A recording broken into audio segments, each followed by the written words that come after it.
बिस्मिल्लाहिर्रहमानिर्रहीम। Dear student, हमने lecture number 11 chapter number 4 हमने वो पढ़ लिया था, जिसमें हमने हाइड्रोजन बॉन्डिंग का हमने पढ़ा था। नेक्स्ट हमारे पास इस तरह जो लेक्चर नंबर 12 है हमारे पास वो है आयनिक कंपाउंड। हमारे पास आयनिक कंपाउंड क्या होता है? अच्छा, पहली बात आयनिक कंपाउंड की हम जब बात करते हैं ना, तो हमारे पास सबसे पहले ज़हन में आता है आयनिक बॉन्ड का। हमने आयनिक बॉन्ड की डेफिनेशन हमने पढ़ी थी चैप्टर 4 में। स्टार्ट में हमने कहा था the bond which is formed by the complete transfer of electron from one atom to another atom. हमने कहा था जब इलेक्ट्रॉन जो होता है एक एटम अपना मुकम्मल तौर पे किसी दूसरी एटम को ट्रांसफर कर देता है, तो उसके नतीजे में हमारे पास क्या होता है, आयंस बनते हैं, और आयंस के दरमियान इलेक्ट्रोस्टैटिक फोर्सेस की वजह से बॉन्ड बनता है, जिसको हमने आयनिक बॉन्ड का नाम दिया था। अब वो हमारे पास कंपाउंड जिनके अंदर आयनिक बॉन्ड पाया जाता है, वो हमारे पास कंपाउंड जिनके अंदर आयनिक बॉन्ड पाया जाता है, वो हमारे पास क्या कहलाते हैं, आयनिक कंपाउंड कहलाते हैं। अब आयनिक का वर्ड हमें पता ही है, आयनिक रिप्रेजेंट करता है भाई आयंस को, यानी पॉजिटिवली और नेगेटिवली आयंस को ही शो करता है, चार्ज को शो करता है। डेफिनेशन हम कैसे पढ़ेंगे, इसकी हमारे पास डेफिनेशन आ जाएगी, ionic compound are those compound made up of positively and negatively charge ions. हमारे पास आयनिक कंपाउंड वो होते हैं जो कि पॉजिटिव और नेगेटिव चार्ज से मिलके बने होते हैं।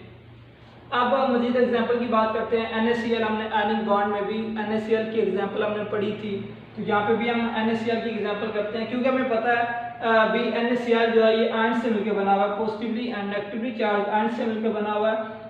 इसी तरह हमारे पास जो इनके दरमियान कंपाउंड बनेगा वो कौन सा बन जाएगा, आयनिक कंपाउंड बन जाएगा। एक्सप्लेनेशन आपके पास, तो एक्सप्लेनेशन में एक्सरसाइज में भी आपके एक शॉर्ट क्वेश्चन वहाँ पे दिया गया है, ionic compound are solid justify. Ionic compound जो होते हैं वो सॉलिड क्यों होते हैं? पहली बात थोड़ा सा पहले बात करते हैं आयनिक कंपाउंड्स की। हमने कहा था आयनिक कंपाउंड क्योंकि दो ऑपोजिटली चार्ज आयन के दरमियान होता है, पॉजिटिव और नेगेटिव के दरमियान, और जब भी पॉजिटिव और नेगेटिव की बात हम करते हैं तो वहाँ पे अट्रैक्शन जो होती है वो फोर्सेज जो होती है मैक्सिमम होती हैं, यानी वो जो दो एटम होते हैं, एक पे पॉजिटिव चार्ज होता है, एक पे नेगेटिव चार्ज होता है। हमने फिजिक्स में पढ़ा हुआ same charges repel each other, opposite charges attract each other, तो पॉजिटिव और नेगेटिव दो ऑपोजिट हैं, अट्रैक्शन मैक्सिमम होगी, जिसकी वजह से क्या होगा, जो बॉन्ड बनेगा वो काफ़ी ताकतवर बनेगा। इसी वजह से जब बॉन्ड ताकतवर होगा दो एटम, दो या दो से ज़्यादा एटम्स के दरमियान, तो वहाँ पे जो चीज़ बनेगी वो भी सॉलिड फॉर्म में होगी। अब यहाँ पे मेरे पास आ गया आयनिक कंपाउंड। मैंने कहा ionic compound are solid justify, आपने बताना ionic compound form by ions, क्योंकि ये आयंस से बने होते हैं, और इसी वजह से क्या होता है, आयंस की वजह से बने होते हैं, तो इनके दरमियान जो फोर्सेज होती हैं वो काफ़ी ताकतवर होती हैं, यानी स्ट्रॉन्गर फोर्सेज एग्जिस्ट करती हैं इनके दरमियान। और वो कौन सी फोर्सेज होती हैं, वो होती हैं इलेक्ट्रोस्टैटिक फोर्सेज।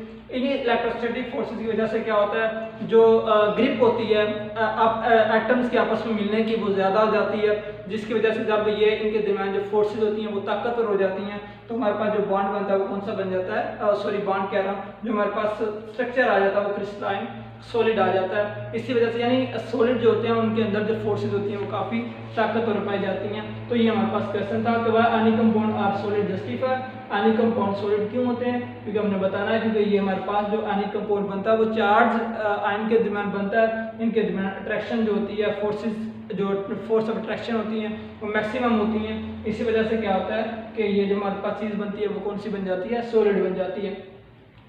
तो भाई नेक्स्ट हमारे पास मजीद काम आ जाता है कि हमारे पास प्रॉपर्टीज़ क्या होती हैं, क्योंकि मेन हमारा जो क्वेश्चन वो ये होता है कि define ionic compound, what are their properties, ionic compound क्या होता है और उसकी प्रॉपर्टीज़ क्या हैं। तो पहली बात प्रॉपर्टीज़ की हम बात करते हैं, तो सबसे पहले क्रिस्टलाइन सॉलिड। अब बात वही जो भी मैं कर रहा था कि वह ionic compound are solid, ionic compound solid क्यों होते हैं, तो वहाँ यहाँ पर भी यही बात आ गई कि आयनिक कंपाउंड जो होता है वो सॉलिड होते हैं। अब अभी मैंने कहा कि ये सॉलिड क्यों होते हैं, पहली बात ये सॉलिड इस वजह से होते हैं क्योंकि ये ऑपोजिटली चार्ज से मिलकर बने होते हैं, अट्रैक्शन के दरमियान क्या होती है, मैक्सिमम होती है। जब दो चीज़ें आपस में फुल अट्रैक्शन होती है तो उनके दरमियान जो नई चीज़ बनती है वो काफ़ी ज़्यादा हार्ड होती है और आपस में वो मिक्सअप हुए होते हैं। इसी वजह से जो उनकी ज्योमेट्री आती है वो क्रिस्टलाइन आ जाती है, यानी वो क्रिस्टलाइन सॉलिड होते हैं। अब ये हमारे पास पहली बात हमने पहली प्रॉपर्टी हमने कहना ionic compound are crystalline solid. Ionic compound जो होते हैं वो क्रिस्टलाइन सॉलिड होते हैं, रीजन बता देंगे, due to the electrostatic forces of attraction. Due to electrostatic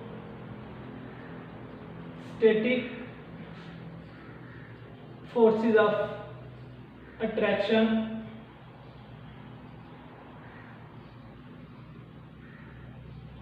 between oppositely charged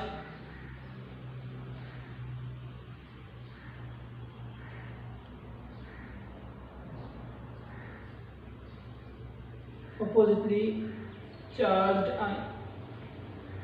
हमने कहना है क्यों, क्योंकि क्रिस्टलाइन सॉलिड क्यों होते हैं, due to electrostatic forces of attraction between exist between कह सकते हो exist between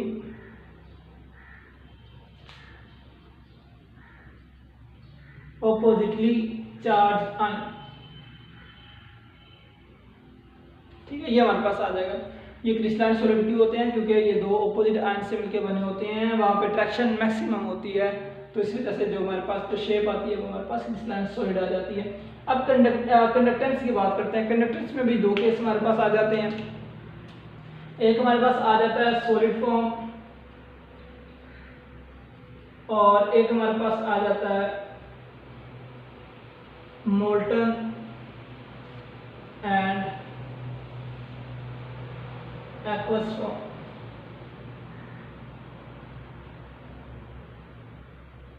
एक हमारे पास आ जाता है सॉलिड और एक हमारे पास होता है एक्वस फॉर्म। अच्छा, कंडक्टेंस की जब बात करते हैं ना हमारे पास, तो हम जब सॉलिड में देखते हैं कि सॉलिड जब आयनिक कंपाउंड सॉलिड फॉर्म में होते हैं तो उनकी जो कंडक्टेंस होती है वो निग्लिजिबल होती है, ना होने के बराबर। उनकी जो कंडक्टेंस होती है वो क्या होती है, निग्लिजिबल होती है, क्योंकि वहाँ पे अट्रैक्शन जो होती हैं वो मैक्सिमम होती हैं। और अट्रैक्शन की वजह से, क्योंकि जो हमारे पास करंट पास करता है, करंट की भी डेफिनेशन होती है फ्लो ऑफ चार्जेस, तो इसका मतलब है जब चार्ज फ्लो करते हैं तो फिर करंट प्रोड्यूस होता है।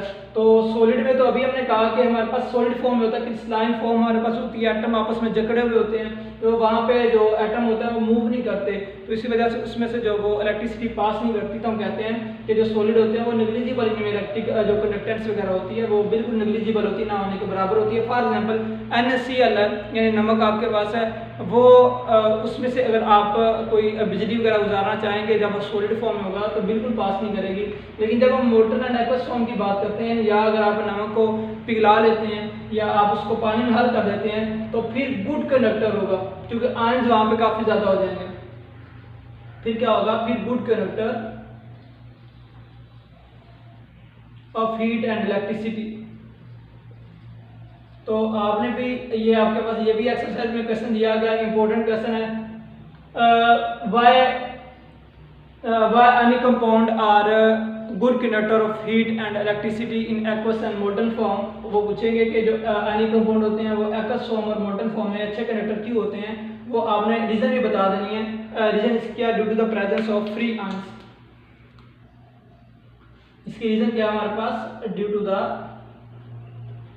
प्रेजेंस ऑफ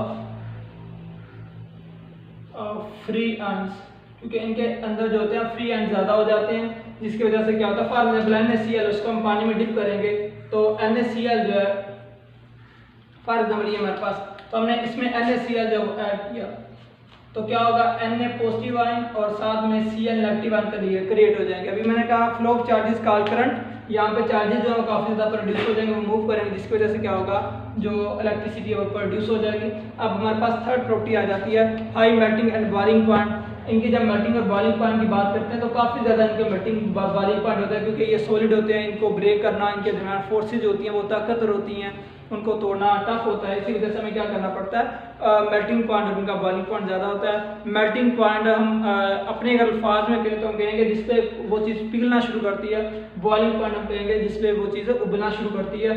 इसी वजह से आयनिक कंपाउंड होते हैं, उनकी जो मेल्टिंग और बॉइलिंग पॉइंट क्या होते हैं, वो हाई होते हैं। फॉर एग्जांपल NaCl की अगर हम एग्जांपल हम दी हुई थी, अगर NaCl की बात करते हैं ना तो इसका मेल्टिंग पॉइंट होता है 800 सेल्सियस, यानी 800 सेल्सियस पे जाके ये पिघलना शुरू करता है। और अगर हम बॉइलिंग पॉइंट की बात करते हैं तो वो हमारे पास होता है 1413 सेल्सियस। ये लाहौर बोर्ड में कई दफ़ा दोनों MCQs आए हुए हैं, काफ़ी ही ज़्यादा इंपॉर्टेंट है ये MCQs के लिहाज से।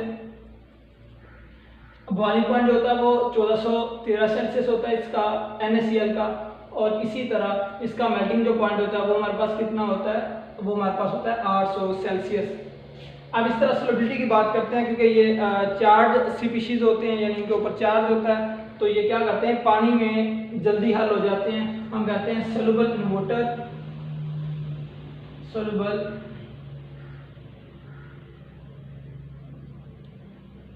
इन वाटर, पानी में हल हो जाते हैं, बट इनसोलुबल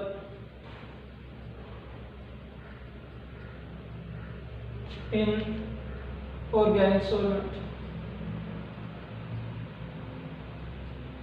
ऑर्गेनिक सॉल्वेंट में ये हल नहीं होते। ऑर्गेनिक सॉल्वेंट बेंजीन, ईथर वगैरह, उसमें ये चीज़ें हल नहीं होती।